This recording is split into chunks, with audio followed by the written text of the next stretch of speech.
Hi everyone. So I've been seeing a lot of messages around the New Year's that are like, New Year, New You. And I get that. I totally get that. And I just wanted to offer another perspective.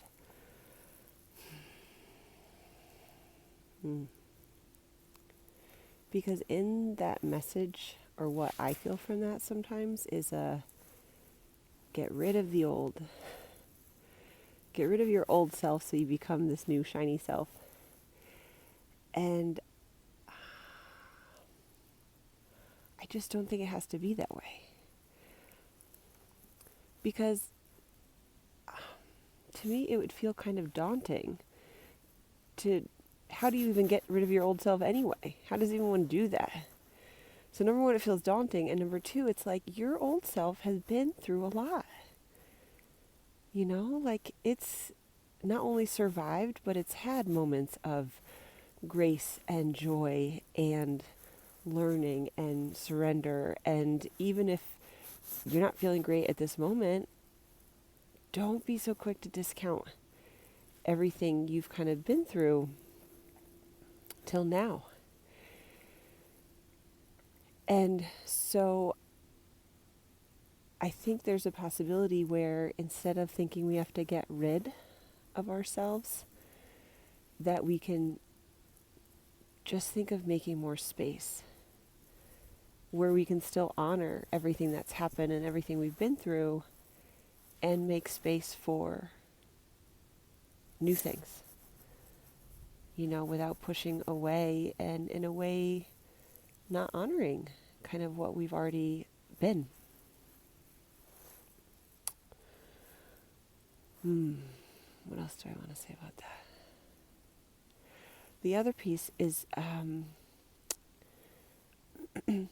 like we're not like a toy that you go into a store and you exchange it and then it's like now there's something new.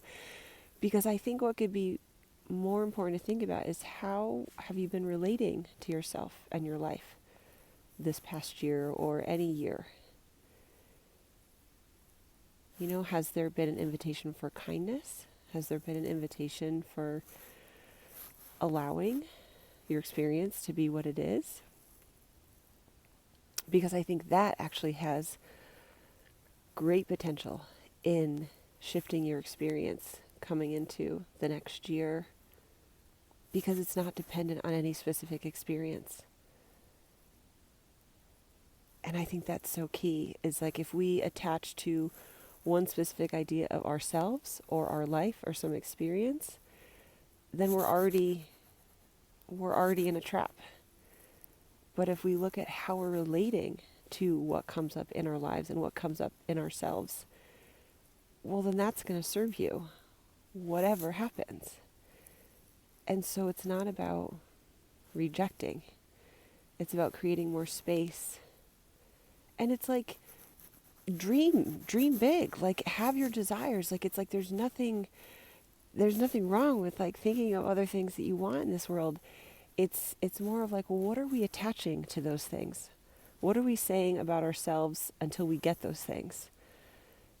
You know, and there's a whole way we can do that with specific emotional states, you know, of and I get why we do that. Like the big ones, like relationships, jobs, like feeling connection with the community, you know, whatever it is, like those are all like valid things to want to connect with in this world. And, you know, our emotional states are still going to continue to kind of go up and down even when we have those things. So I just want to like validate and acknowledge that you don't have to get rid of anything.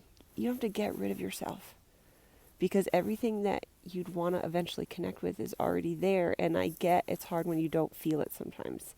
When you're like, well, I don't feel that connection that I want. I get it. And is there space for that? Is there space for that longing for something or an experience that feels you know, that you feel connected to, but isn't there yet? Because I think the more we expand we can like lose our grip on having to feel like we have to focus and work so hard to change ourselves into something